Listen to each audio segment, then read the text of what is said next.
Hello, boys and girls, ladies and gentlemen. I'm here today fishing this spot. I'm after Tope.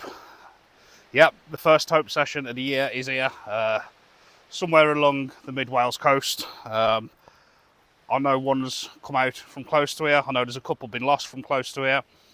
I know they're coming out on the boat all around here, so it's really exciting. This is a beautiful place. I'm sure if you've been here, you'll know where it is. Just getting the rod set up. Got so much time to waste. It's about 4.5 hours till high tide. This comes right up here, and I'm going to be fishing in there where the Tope do run, and I know they run there. I've got some good sources that have told me. This beach can throw anything up. I wanted to fish it for a couple of years. It's produced a couple of angel sharks. It's produced a stingray, bull huss. You know, good bass beach and everything. But I'm here for the Tope. But if I get a bull huss or something different as a bycatch, I'm going to be happy with it. I'm here to target the Tope, but I'm also happy to catch anything really. And it does throw the odd 1 or 2 angel shark up a year. Now, wouldn't that just be amazing? I'd rather catch an angel shark than a Tope, but you can't really come out targeting angel sharks. They're that rare and few. You just get them by chance, don't you? But I know somebody's had one from here while targeting Tope. I'm going to be fishing at sort of that angle and that angle. I do have my drop net in the car, but I can also walk it right up into this shingle beach bit there as well. I'll see which way the fish goes, because I've got a couple of groins there. If I get one on, that is. If it goes that way, I'll walk round. If it comes this way, it'll be drop netted. I'm going to get an unhooking station made up with a soft padded bottom. I'm going to get the T-bar ready. I'm going to make sure, just in case it happens, it probably won't, okay? It's the first Tope session of the year, and anybody who knows with Tope fishing, you spend a lot of time waiting around. But I'm going to really give it a go. We're about 4 hours, 4.5 hours till the top of the tide. High tide's at 9:15 when it's dark, so I'm going to fish it up. I've travelled a long way to get here, a little bit further than I normally would, so the effort's coming in. So for that alone, you've got to subscribe. We've literally just had a crazy thunderstorm. I've been sat in the car for half an hour, and it has been absolutely pelting down, as I say. But it's stopped now. This channel's just filling up. I reckon another half an hour I'll be ready to fish. Going to get the rigs on. Got some bluefin rigs, bluefin Tope rigs, tied for me by Key over in Bluefin. Really can't wait. Oh, it's exciting. It's just the idea of having something out there that could potentially be 50, 60, 70 pound like this, and a big shark, what could be on there within the next couple of hours. And I'm getting attacked by these little flies really bad. Yeah, I've got a feeling it's just going to be a lot of standing around, maybe just to get one bite. But as I say, if the doggies come along, or the huss come along, or the congas, or rays or whatever, I'll happily take them. There's loads of people walking past now, and I bet they think I'm going absolutely crazy because I can't see the camera and I'm talking to myself.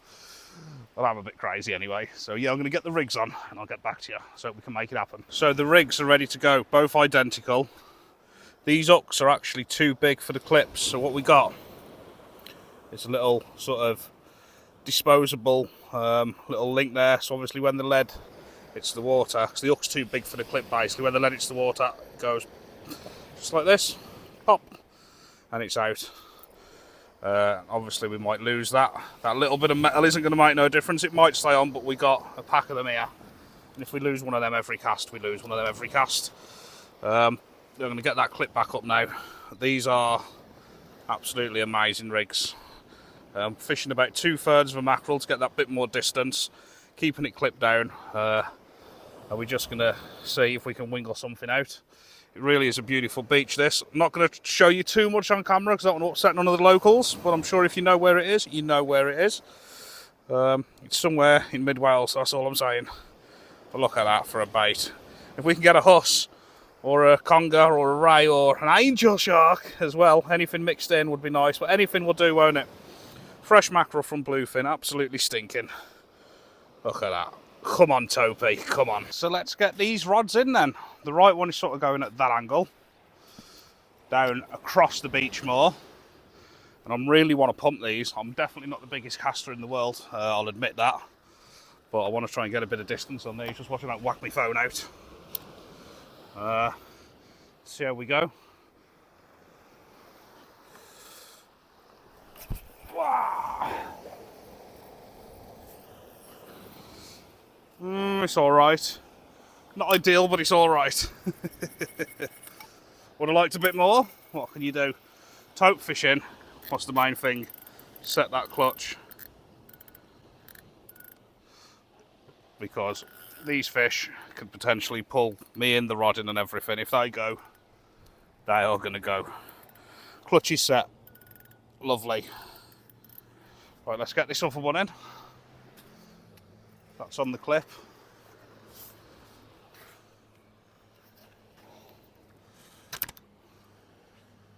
That's wrapped round the eye of the rod. That was so lucky. I could have lost everything then. We're out now. I'm going to go for sort of a side swoop. Just down this way, across the groins.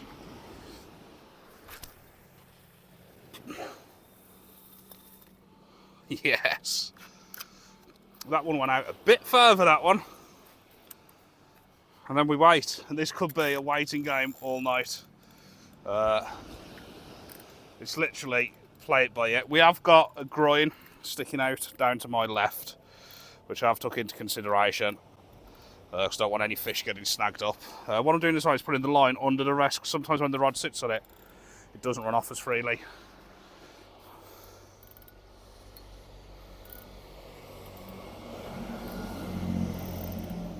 So that is running, and that will run.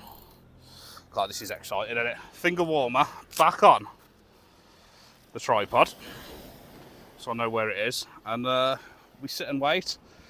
This could be a waiting game. It's about 3 hours before high tide now. I'm going to fish it up. I might be down a little bit. I really don't know what to expect. I know there's Tope here. I know it's been doing them.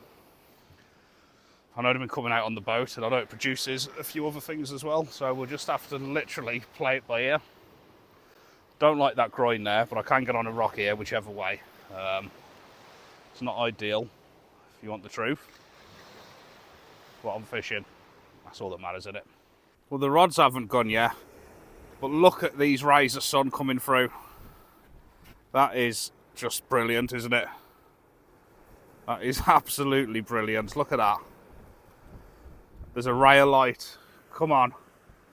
Just want them clutches just to go into meltdown. But look at that for a view. I've just come down to the beachy bits. I'm seeing all this stuff being washed up.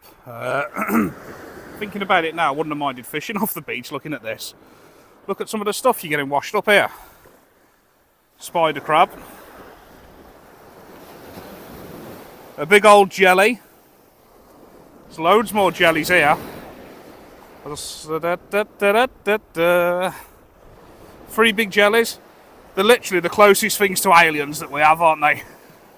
All the tentacles and all the slime and that. Well, yeah, just look at that for a place.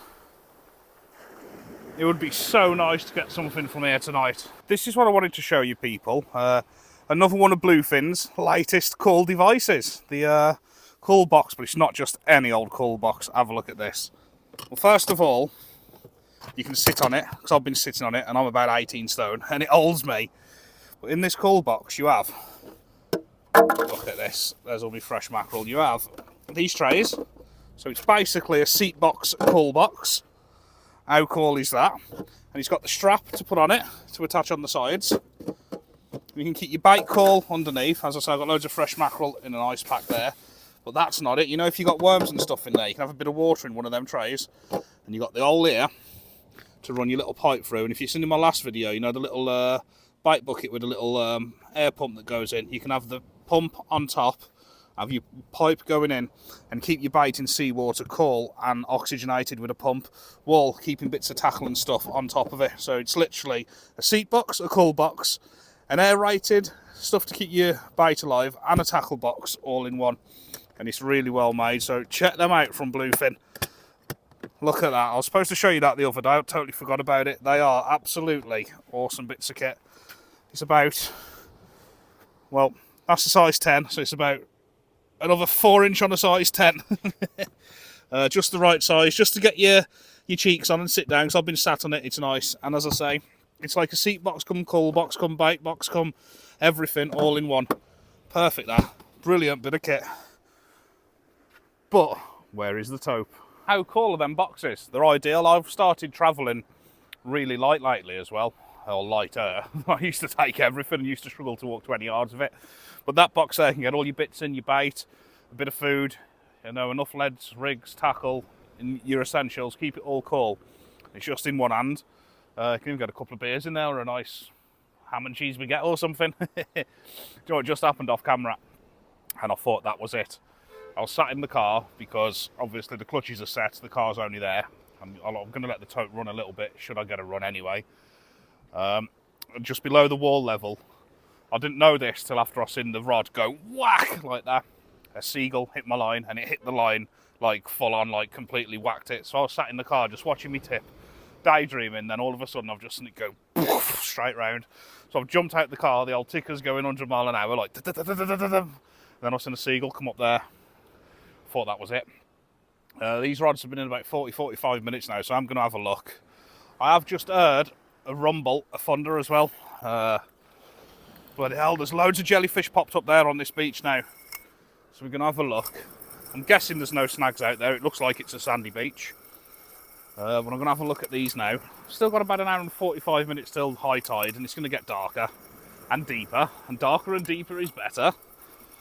Just going to see if there's been any crab activity or anything like that. That bait hasn't been touched in the slightest. It is exactly how it is. I'm going to change it because I want some fresh scent.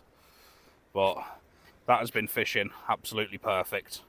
I purposely never brought any worm or any squid or any crab, because if I did that, I'd be tempted to go for the hounds and the bass, because there's probably a lot more chance of getting a hound or a bass from here, let's face it.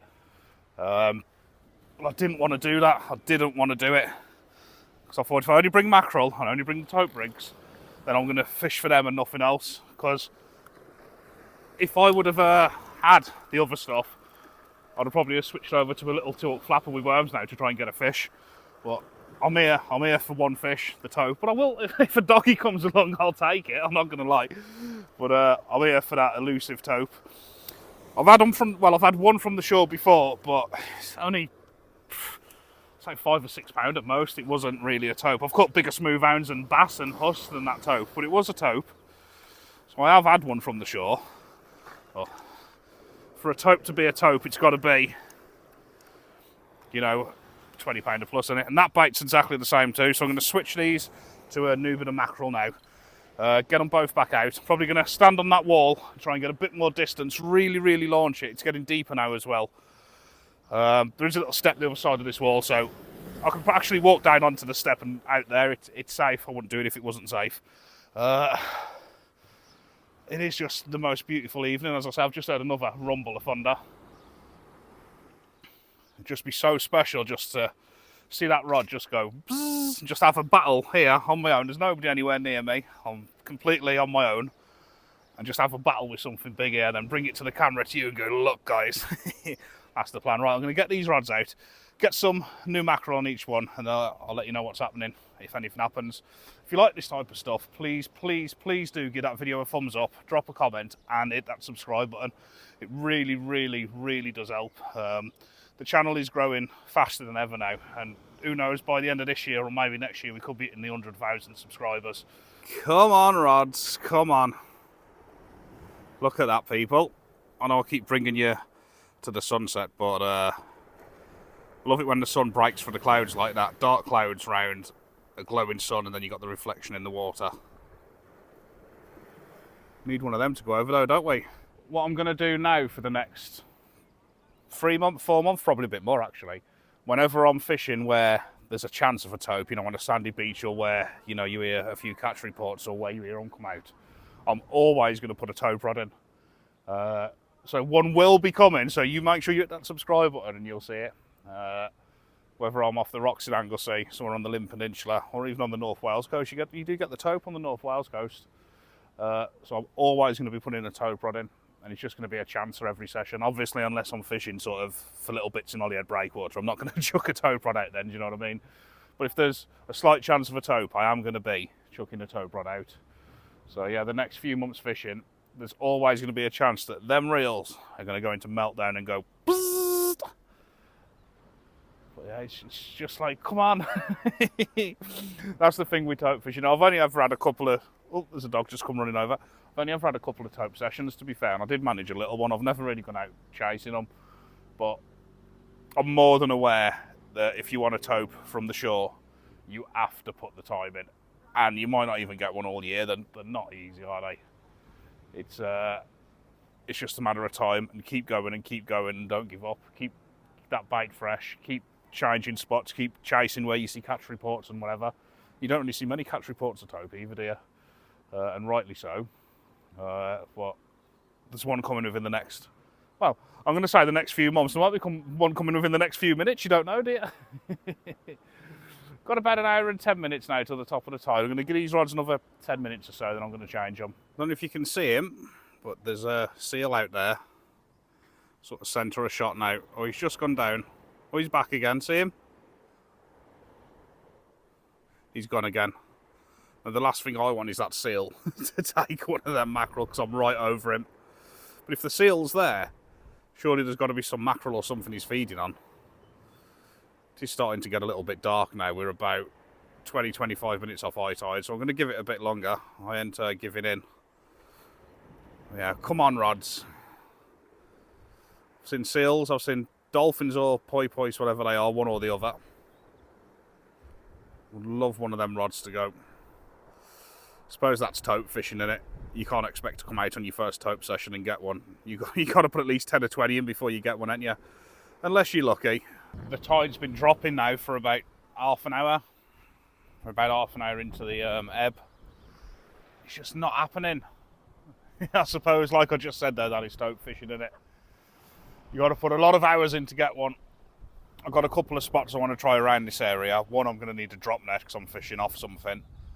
There's a couple of spots I'm going to try in Perfeli over the next couple of weeks.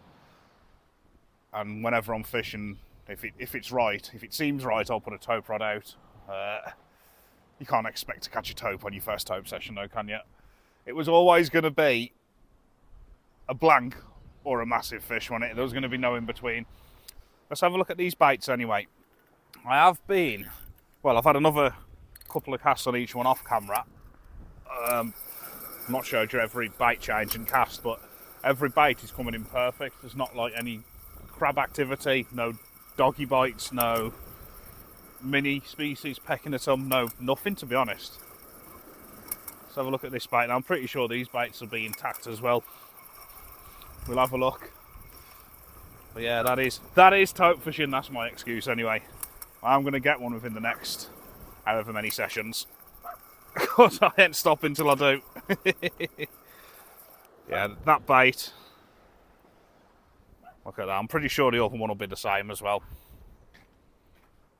Absolutely perfect. And I've been freshening them up every 20 to 30 minutes. And it's just not been having it.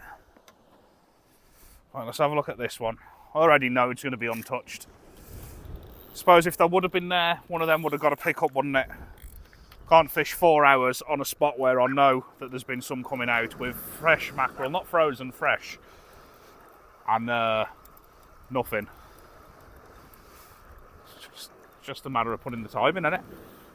I'm fully aware I'm going to have to put the hours in if I want to get my hands on one of them big bad boys.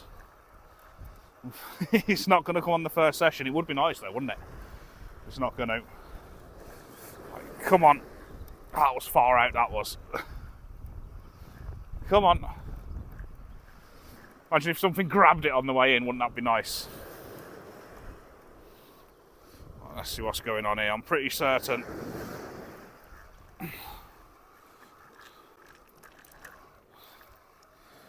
Yeah, look at that. That bait is completely untouched. I've had 4 or 5 casts on each rod now. Just pulling in, untouched bait. But they either ain't there or they don't like my mackerel. It's one or the other. It's got to be one or the other. But we will try. We will try for a big tope from the shore, and it's going to happen soon. So until next time, people, I'll see you on the shore sometime.